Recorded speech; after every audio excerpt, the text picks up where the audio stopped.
let's meet our speakers.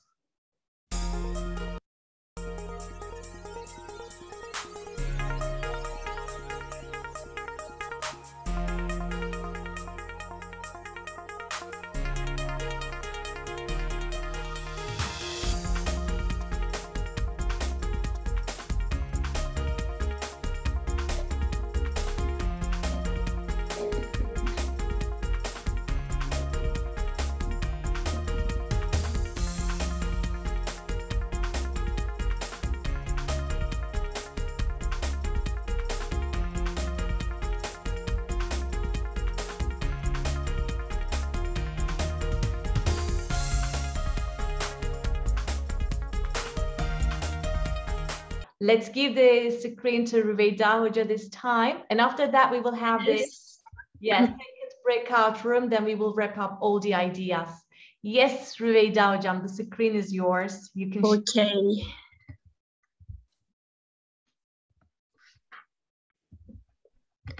Can you see my screen? Yeah, we can. Okay, so let me start by introducing myself.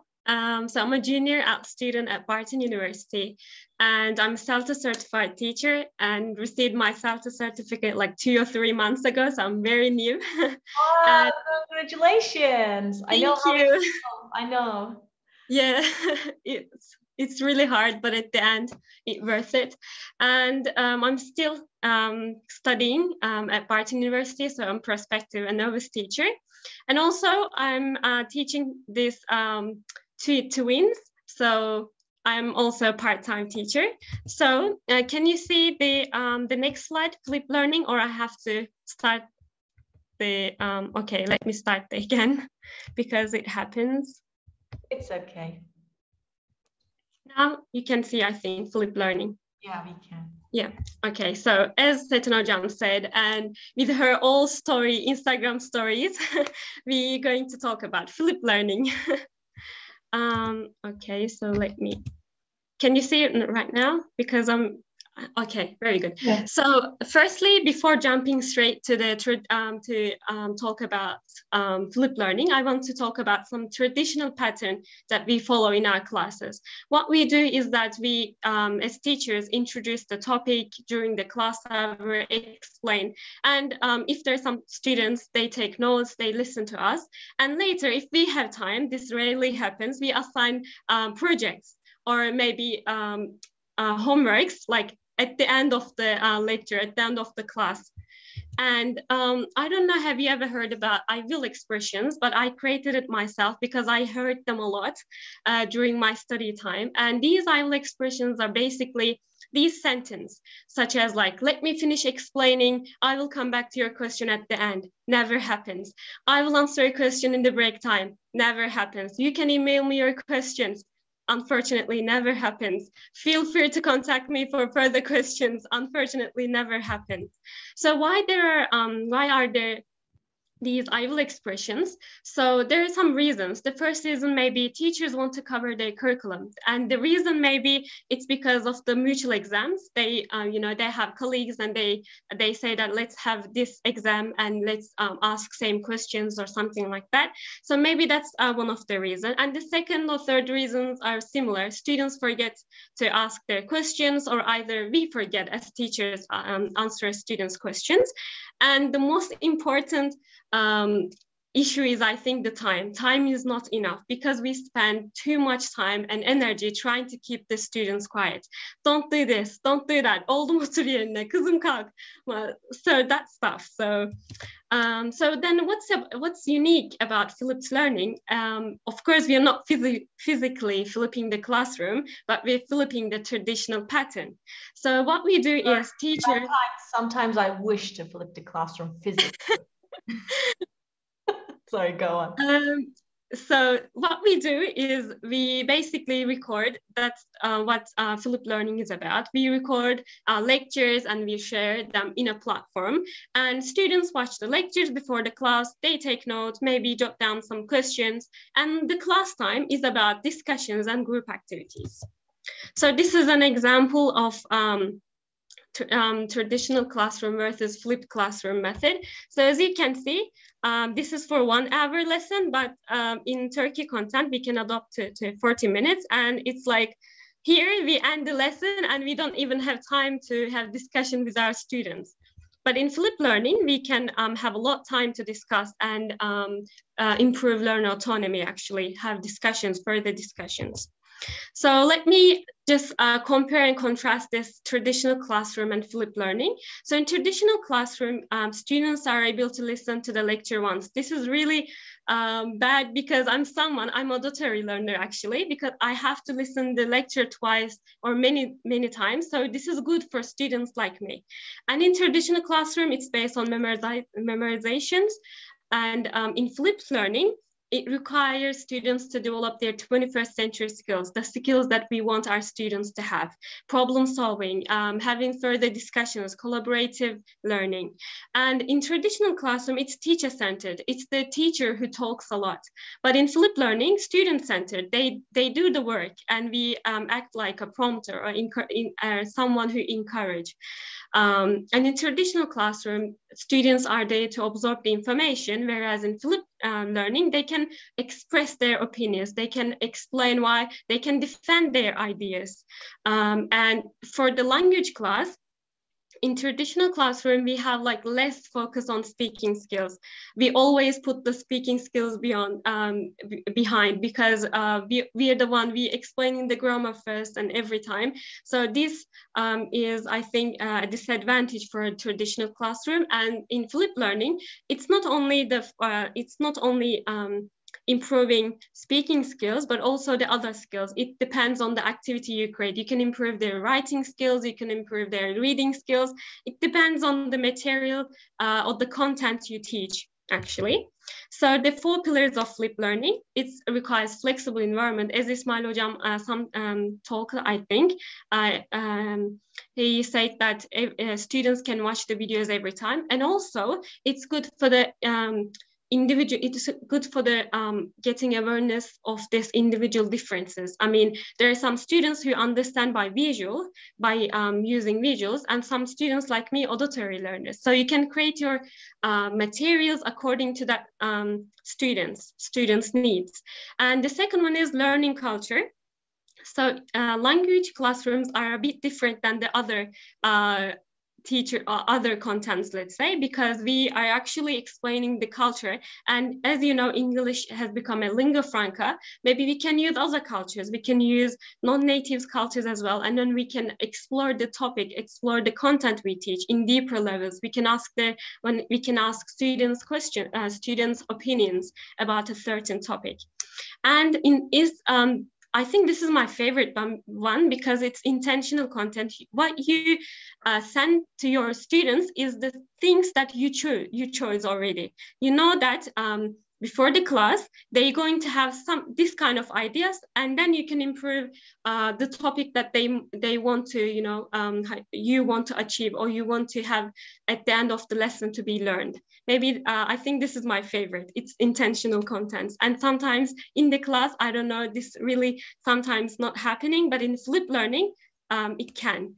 And it's professional educator. We are actually, it seems like we're at the back, but actually not. We're at the front because we're the one to design the materials, to make sure that learning takes place. Of course, we we design many materials, but we have to make sure that learning actually taking place.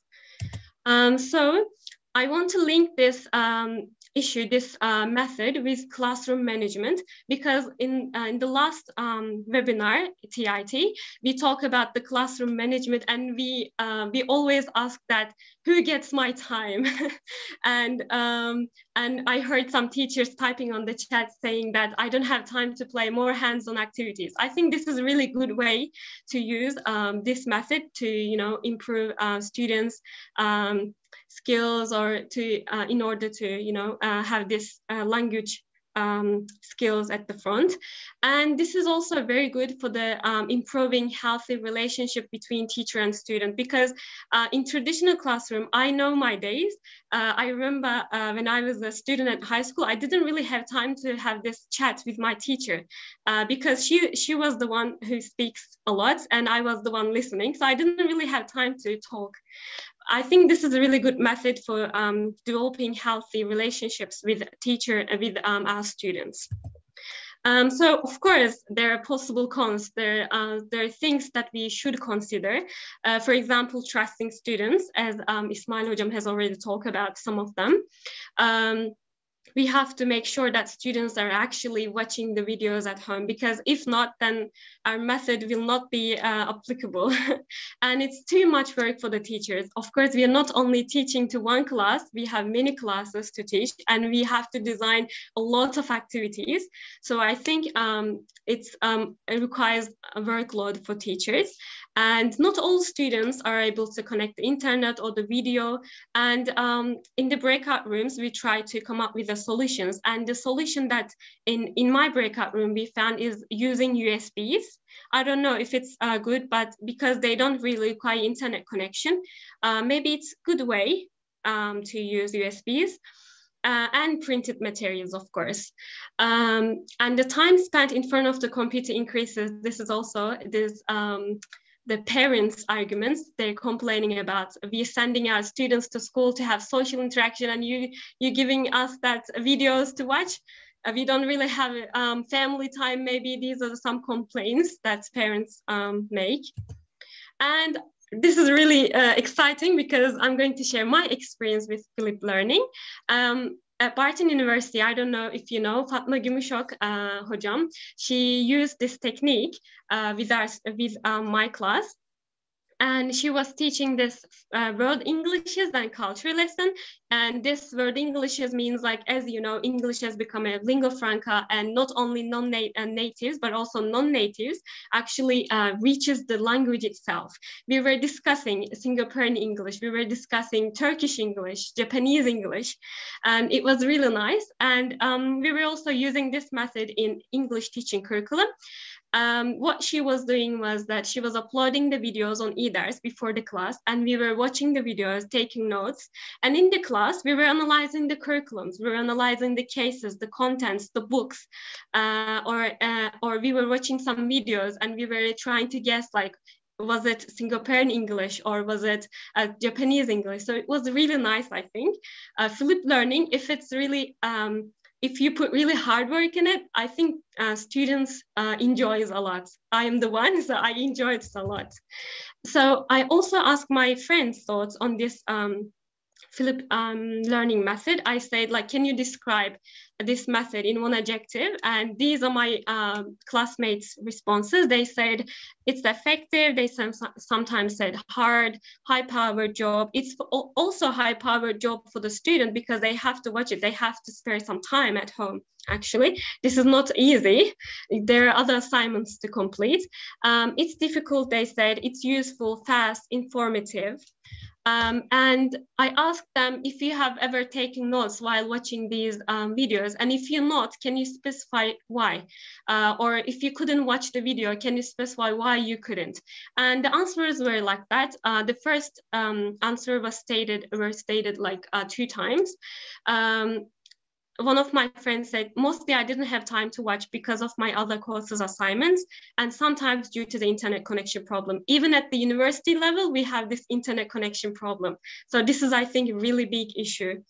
And sometimes say they had no time, and some said this was really interesting because they said I had time, but not enough motivation. Then I thought that maybe we are not only designing the materials and leading the classroom, but we should also give that enough motivation. For example, we can say that if you watch the video, you're going to see, maybe we can put some clues, some awards maybe in the video so that they can watch. For example, in the video, you're going to find one interesting thing, and maybe tomorrow, if you say that one interesting thing, you you'll get a prize or something like that. Maybe we can motivate them. I don't know if it's a good method because you're all experienced and I'm not really that experienced teacher. So yeah, that was all from my part. Thank you, Setenay Hocam. Thank you so much, Rüveyda Hocam. You did an amazing presentation. Thank you so much.